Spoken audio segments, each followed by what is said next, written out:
الرحمن الرحیم یا ایھا الذین آمنوا لا ترفعوا اصواتکم فوق صوت النبی، اے ایمان والو اپنی آوازیں اونچی نہ کرو اس غیب بتانے والے نبی کی آواز سے۔ کل ہم نے بات کی تھی تعظیم اور توقیر پر، تو اللہ تبارک و تعالیٰ نے قرآن پاک میں فرمایا کہ اے ایمان والو میرے محبوب صلی اللہ علیہ وآلہ وسلم کا ادب یہ ہے، شان یہ ہے کہ جب تم بات کرو تو رسول اللہ صلی اللہ علیہ وسلم کی جو آواز مبارک ہے تمہاری آواز اس سے نیچے رہے، پست رہے، تمہاری آواز میرے محبوب کی آواز سے بلند نہ ہو۔ یہ رسول اللہ صلی اللہ علیہ وسلم کے صحابی تھے حضرت ثابت بن قیس رضی اللہ تعالیٰ عنہ۔ حضرت انس رضی اللہ تعالیٰ عنہ سے روایت ہے کہ ان کا قوت سماعت تھوڑا سا کمزور تھا، ثقل تھا اس پر، تو اس وجہ سے وہ جب بات کرتے تو ان کی آواز بلند ہو جاتی۔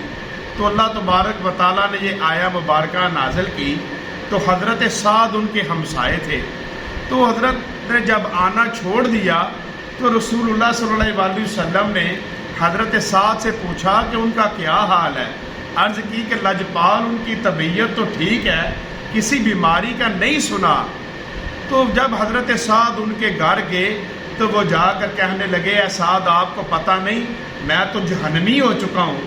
کہ میری آواز اونچی ہے۔ تو حضرت سعد رسول اللہ صلی اللہ علیہ وسلم کے پاس آئے اور آ کر عرض کی تو لجپال فرمانے لگے کہ ان سے جا کر کہو کہ وہ اہل نار نہیں، وہ اہل جنتی ہے، سبحان اللہ، وہ اہل جنتی ہے۔ آگے فرمایا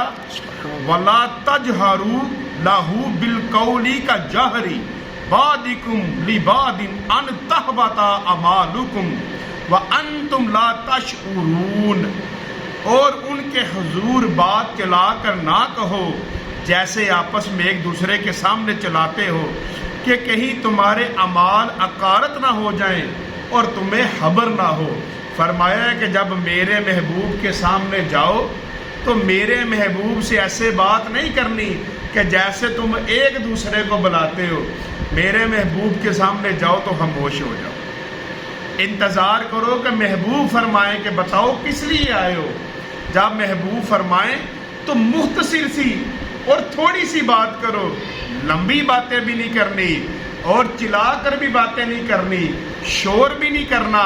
کہ جیسے تم میرے محبوب کے دروازے پر آتے ہو اور آ کر یا محمد کی صدائیں لگاتے ہو۔ نہیں،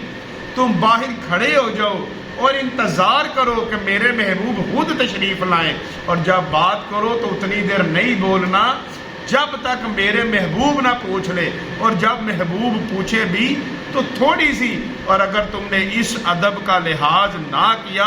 تو فرمایا ان تحبط اعمالکم، تو تمہارے سارے نیک عمل برباد کر دیے جائیں گے۔ اور آگے فرمایا لا تشعرون، اور تمہیں خبر بھی نہ ہوگی، تمہیں سمجھ بھی نہ ہوگی کہ اگر تم نے میرے محبوب صلی اللہ علیہ وآلہ وسلم کی بارگاہ میں